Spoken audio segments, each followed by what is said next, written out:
Arizona Territory, 1879.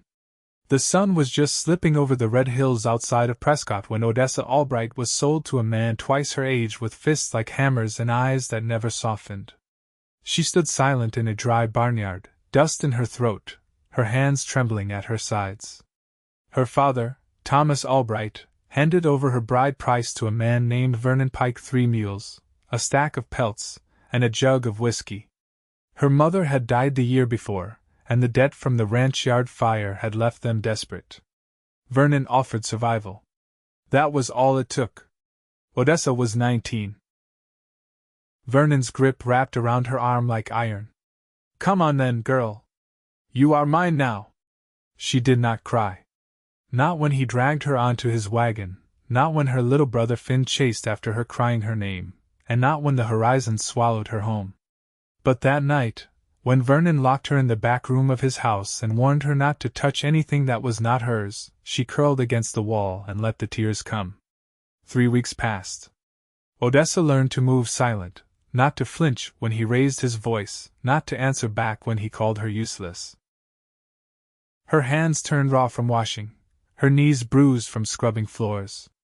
Vernon did not want a wife, he wanted a thing that stayed quiet and did not speak unless spoken to. It was the morning of the cattle auction in town when she first saw the cowboy. He was leaning against the corral rail, tall and sun-browned, his boots worn near through at the heel. His name was Cassian Holt. He had a slow way about him, like he measured every step. His hat sat low over his brow, shadowing eyes the color of storm clouds. He looked like a man who had lost things and learned how to keep going anyway. Odessa only looked a moment before Vernon tugged her along behind him, loud and impatient. Cassian noticed her. She did not smile. She did not wave. But he saw the purple bruise on her wrist, the way she stared too long at the ground. And when Vernon barked at her for walking too slow, Cassian's jaw clenched tight. He had no business interfering. He barely had enough coin to feed his horse, let alone himself. But when he saw her again 3 days later, outside the general store, trying to carry a sack of flour with one hand while the other hung bandaged and useless, something inside him shifted. It was not pity. It was not heroism. It was something quieter, older. Cassian found out her name from the store clerk. He learned who Vernon was. He learned what kind of man spent his nights drunk, and his days breaking things that could not hit back. He also learned the price Vernon had paid her father. It was not much. Not enough to justify what she was going through. Cassian took his horse and rode 2 days north to a cattle yard where a man owed him money from a job 3 years past. He came back with a bruised face, a stitched-up shoulder, and just enough cash to cover the bride price.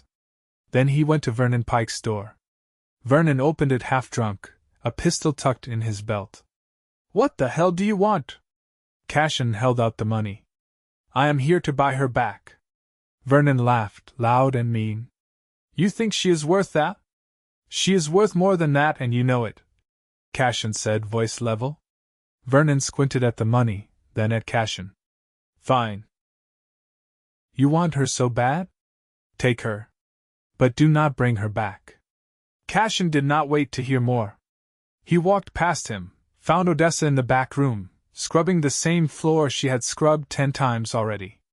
She looked up, startled, when he opened the door. "You remember me?" he asked. She nodded slowly. "I paid for you," he said. "You are free now." She blinked, like the words did not make sense. "What?" "I paid your bride price. You do not belong to him anymore." Her breath caught. She stared at him, then past him, waiting for Vernon's voice to roar from the front room. But it never came. "Why would you do that?" she whispered. Cassian looked at her, really looked. "Because no one else did." She stood slowly. Her hands were shaking. "Where do I go?" He held out his hand. "With me. If you want." She took it. They rode out that night.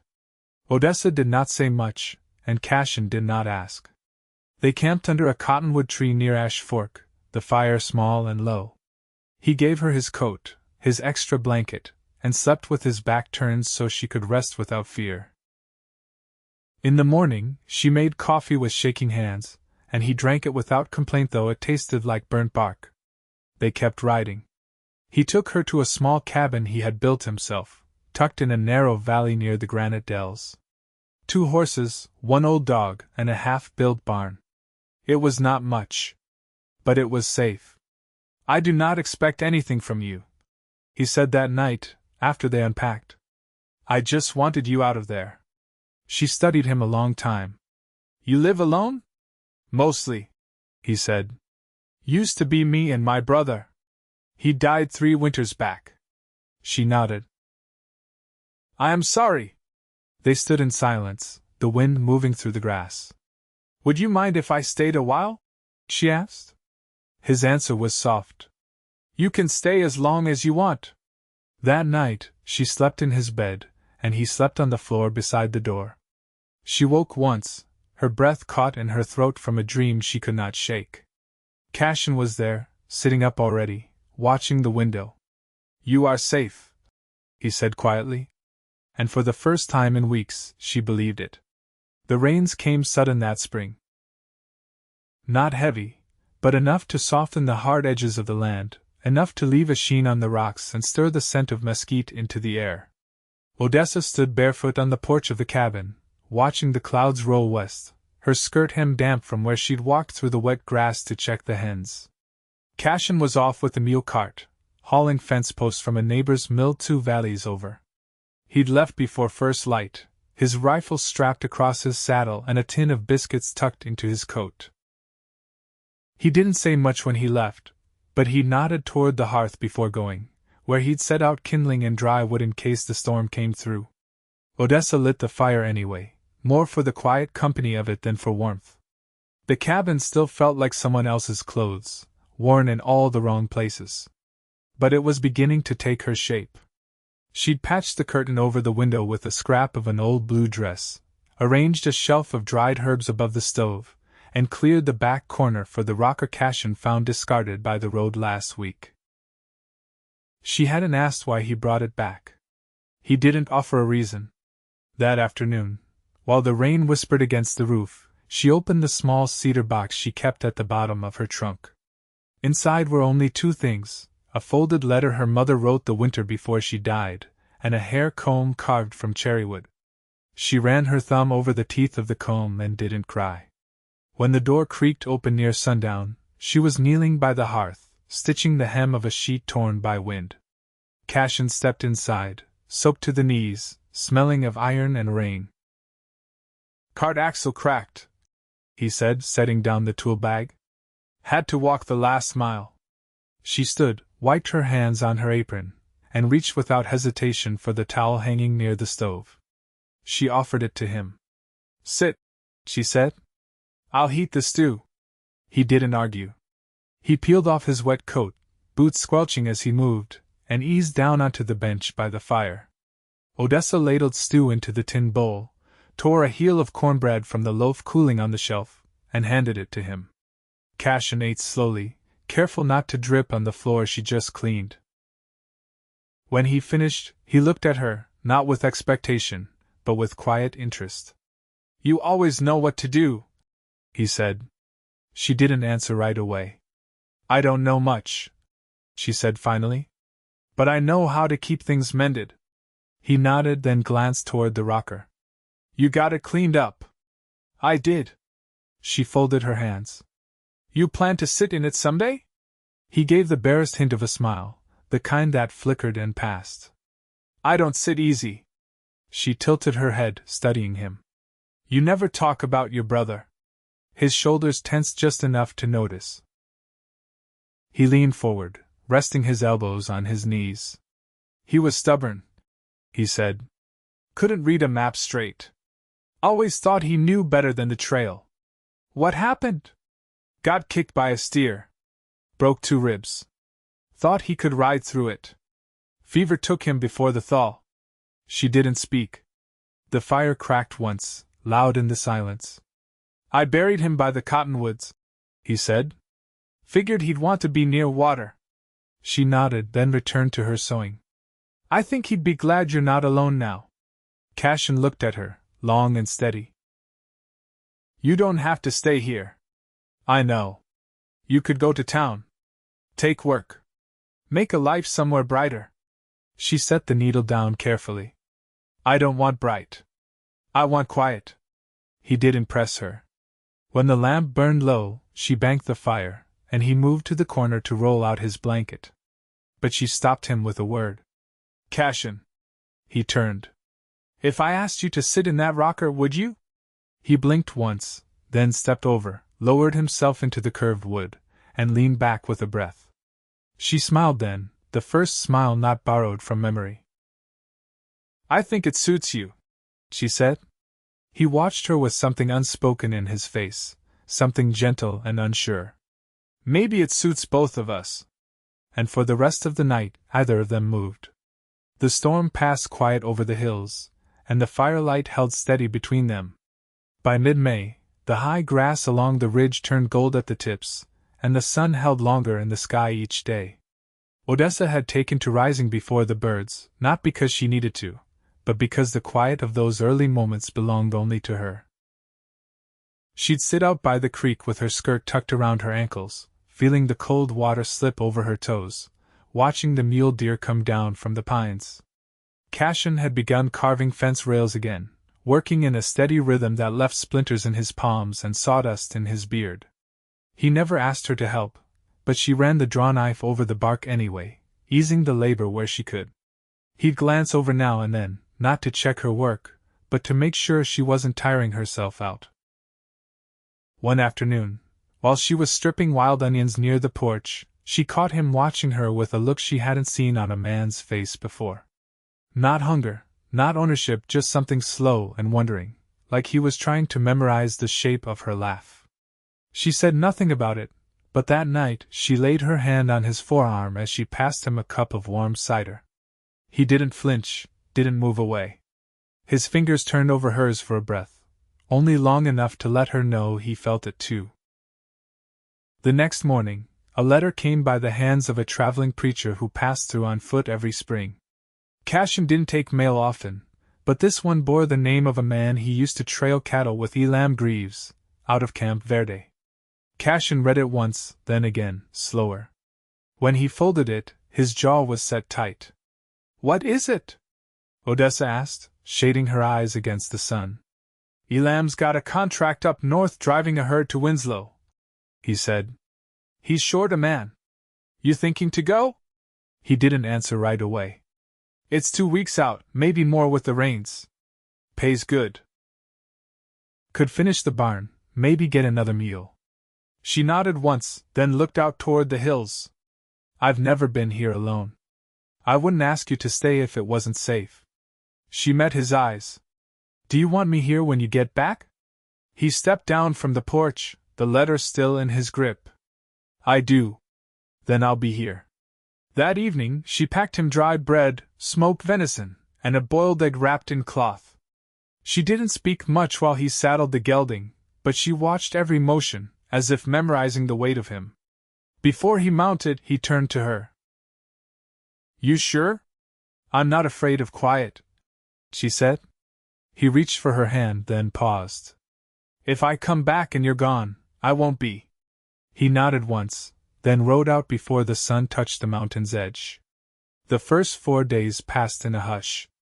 Odessa fed the hens, hauled water from the spring, and kept a fire burning low through the evenings. Each night she added a line to the birch wall beside her bed, a mark carved with the point of her sewing needle. She didn't count them aloud. Just marked them and moved on. On the 5th night, thunder rolled far off beyond the ridge. She brought the dog inside, lit 2 lanterns instead of one, and sat by the window watching the branches shift in the wind. The storm never reached her, but she stayed awake long after the wind died down. By the 8th day, she'd cleared the back trail of fallen brush, strung 3 lines of beans with twine, and begun rethatching the coop roof with juniper bark. She didn't need to do any of it. But each task steadied her hands, gave her a reason to keep looking toward the horizon. He came back late on the 11th day, covered in trail dust and half a day earlier than expected. She was kneeling in the garden, pressing seeds into the warm soil, when she heard the hooves. She stood slowly, brushing dirt from her palms. Cassian dismounted stiffly, his face sun-burned and drawn. Before he reached the porch, she was there. "You're early," she said. "Wanted to be." She stepped closer. "You get what you needed?" "More than I thought I would." He pulled something from his saddlebag, a wooden box, narrow and light. He handed it to her without ceremony. She opened it. Inside, wrapped in cloth, was a spool of blue thread and a bone-handled sewing awl. "For your hands," he said. "Figured you were tired of mending with a needle that won't hold straight." She looked up at him, eyes wide. "You remembered?" He gave a small nod. "I remember everything you say." She stepped forward until there was no distance left between them. "Cassian?" "Yeah?" "Don't sleep on the floor tonight." He didn't answer, just reached for her hand like he'd been waiting to belong somewhere. And she let him. By mid-June, the land was humming with heat. The pine needles baked sharp and dry, and the creek near the cabin had thinned to a quiet trickle. Odessa walked the edge of it one morning with a tin pail, gathering the last of the wild mint before it browned. Her braid hung heavy down her back, streaked with dust from the loft where she'd been sorting through the bundles of dried plants she'd tied up weeks earlier.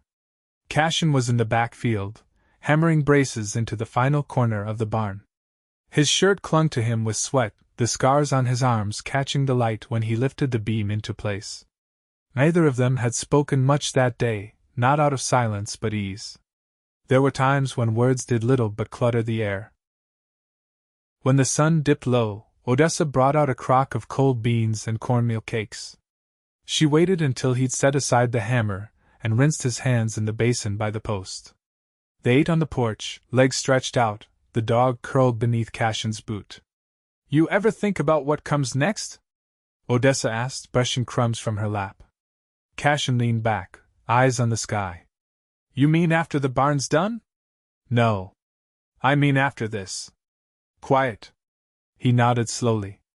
"I think about a smokehouse. Maybe a milk cow come spring."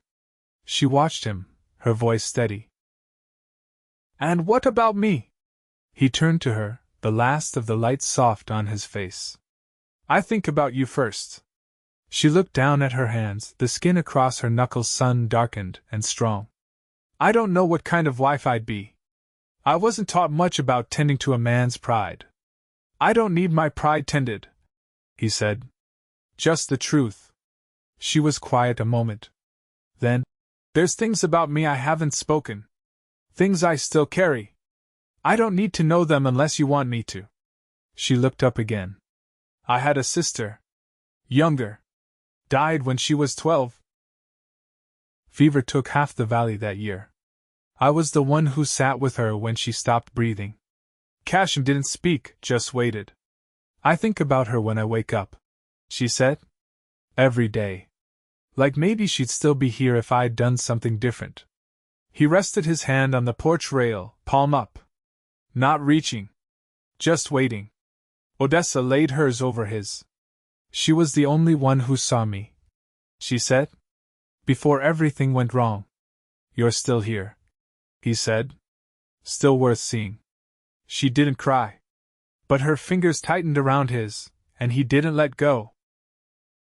The next morning, she rose before him for the first time. There was bread in the oven before the sun cleared the ridge. She scrubbed the basin, swept out the corners of the loft, then walked to the barn to find him fitting the last plank into the roof. "Can I help with the door?" she asked. He glanced down from the beam. "You sure?" She nodded. "I want to build something." They worked through the heat of the day, fitting hinges, shaving the slats to size. Odessa's hands blistered where the rasp slipped, and Cassian bound her palm with a strip of oiled cloth cut from an old saddlebag. "Looks worse than it is," she said, flexing the hand. "You always say that." She met his eyes. "Because it's always true." He gave a short laugh, then checked the door's swing.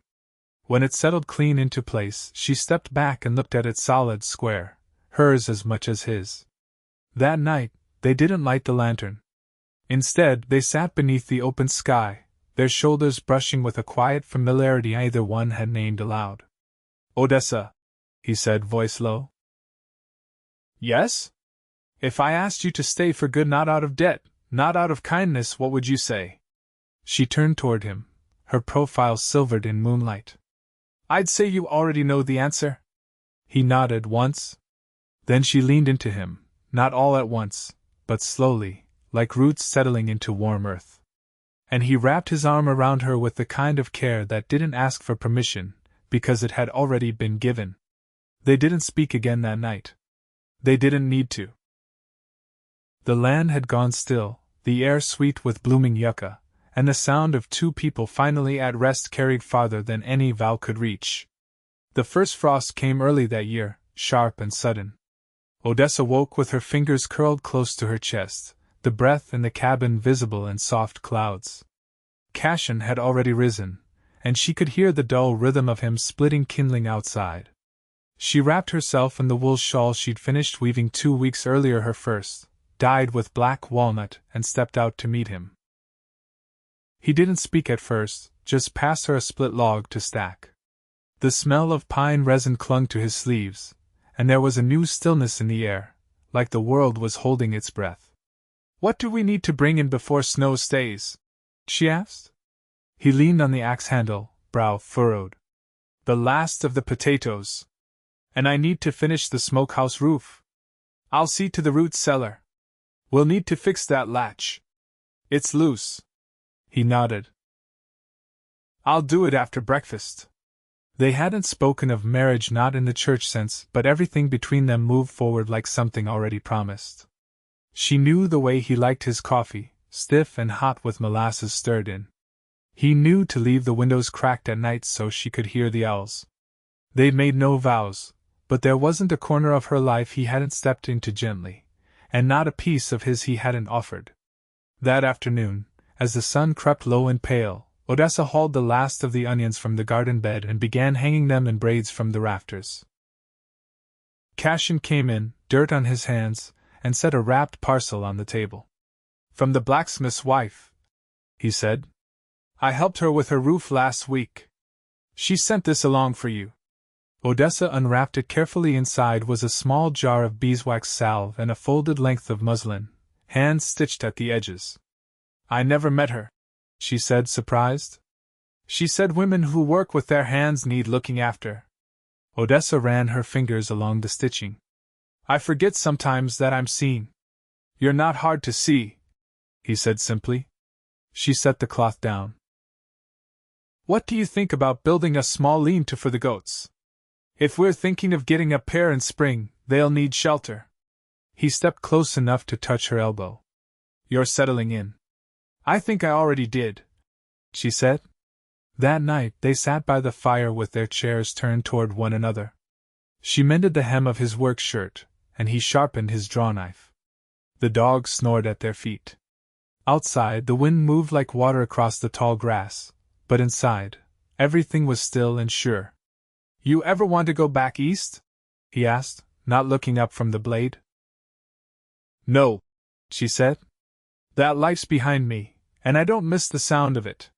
He nodded. "I don't either." She finished the stitches and set the shirt aside. "Cassian?" He looked up. "Would it matter to you if we made it official?" He didn't blink. "You mean with a preacher?" "If that's what it takes," she said. "Not because we need it, but because I want to wake up every morning and know I gave myself to you with both hands." He stood, slow and deliberate, and crossed to her. Then he knelt beside her chair, resting his hand on her knee. "I already built a life with you," he said. "But if you want it spoken and blessed, I'll ride to town tomorrow." She cupped his face in both hands, her voice barely a whisper. "I want to marry you, Cassian Holt." He leaned into her touch. "Then we will." They wed 2 weeks later beneath the bare limbs of the cottonwood grove, the same place he'd buried his brother. The blacksmith's wife stood as witness. Odessa wore a dress she'd sewn from unbleached linen, and Cassian shaved for the first time in months. The preacher's words were quiet and brief, and when they kissed, it was with the steadiness of people who had already chosen each other long ago. Through that winter, they kept warm with the fire and with each other. Odessa spent her days spinning wool and tending to the root cellar. Cassian repaired the wheelbarrow and carved handles for new tools. They learned the rhythm of snow tapping the windows, of bread rising slow beside the hearth, of reading aloud by lamplight from a worn book of stories he'd found in a trader's wagon years before. In March, the goats came 2 dozen, one already heavy with kid. Odessa named them without ceremony, and Cassian laughed when they followed her like shadows. When the kid was born in early April, Odessa held it in her lap, its ears still folded, its coat damp and trembling. Cassian crouched beside her, watching her with the same quiet awe he had that first time he saw her outside the general store. "You're going to be a mother someday," he said. She looked down at the bundle in her arms. "And you'll be a good father." He rested his hand on her back, steady and warm. "We already have a home. The rest will come." And it did. Over the summers, they planted more rows, added a second room to the cabin, and taught the child when he came, brown-eyed and loud-lunged, to walk beneath that same cottonwood tree. Cassian built him a toy wagon from scrap wood, and Odessa stitched a quilt from the leftover pieces of their life. They never left the valley. Never needed to. And in the quiet moments, when the sun dipped low and the porch creaked under their weight, they sat side by side, fingers entwined, with nothing to prove and everything already found.